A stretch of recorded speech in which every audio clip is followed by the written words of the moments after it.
House Democrats aren't clarifying that no one's above the law. They're just clarifying that none of them are above partisanship and politics.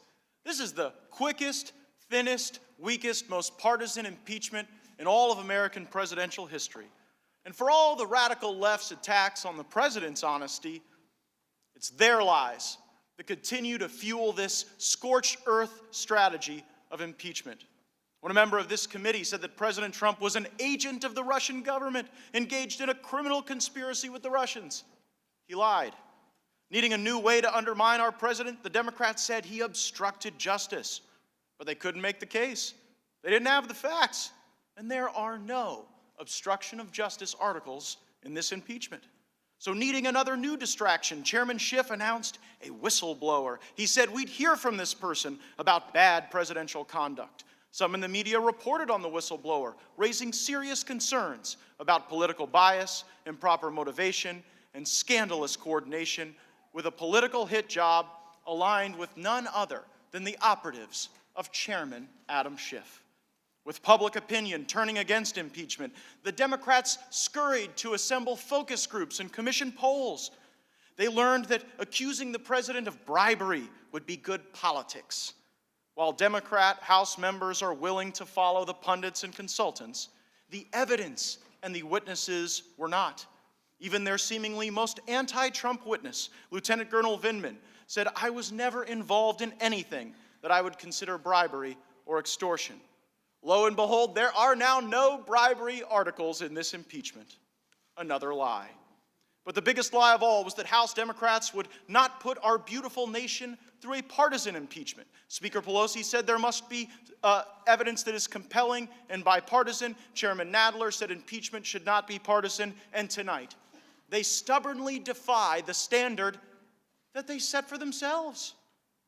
Not only has this weak case failed to convince the president's supporters to abandon him, they can't even convince the president's congressional critics to go along with this sham. Democrats Jeff Van Drew and Colin Peterson don't support the president, but they don't support this hot garbage impeachment either. Congressman Will Hurd's a critic of the president, and he told you the truth. This is not impeachable. After years of pointless and endless investigations against the president, this witch hunt is no longer simply troublesome. It has become deeply and excruciatingly tiresome. It's time to move on. The American people hate this, and it's making some of them hate us. This is nothing more than the sloppy, straight-to-DVD Ukrainian sequel to the failed Russia hoax. And if it seems like you've seen this movie before, it's because you have. And we know how the cycle goes. Last night's CNN or MSNBC promised smoking gun turns into today's disappointing nothing burger. It's like Democrats forgot they're trying to impeach President Trump for delivering military aid that President Obama himself withheld. And so now, with no crime, no victim, House Democrats impeach because they have no agenda for America. Impeachment has become reflexive for Democrats. It's what they've wanted all along. Impeachment is their passion, their drug, their all-consuming ambition and obsession. It has been since the moment they stopped crying at the Hillary Clinton election night sob fest. They say President Trump abused his power, a sad, low-energy placeholder for an actual impeachable offense. President Trump's true crime in their eyes was winning the 2016 election against all odds and against the establishment of both parties.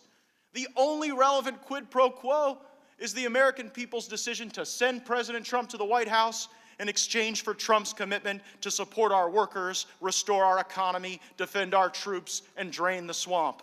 How dare they accuse of President Trump of abusing his power when they have released the phone records of journalists and congressmen, contrived a kangaroo court, and subjected this administration to more harassment than any other in American history.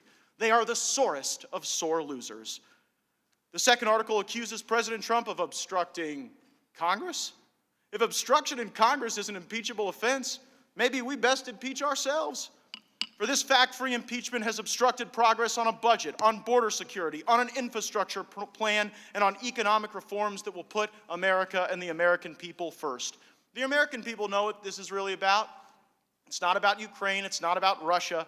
It's not about the Democrats' nosiness into the executive decision-making process. It's about the election. And so to the America First movement, We will face this illegitimate impeachment with our heads high, our facts straight, and our commitment to our transformational president deeply intensified. We'll see you on the field in 2020.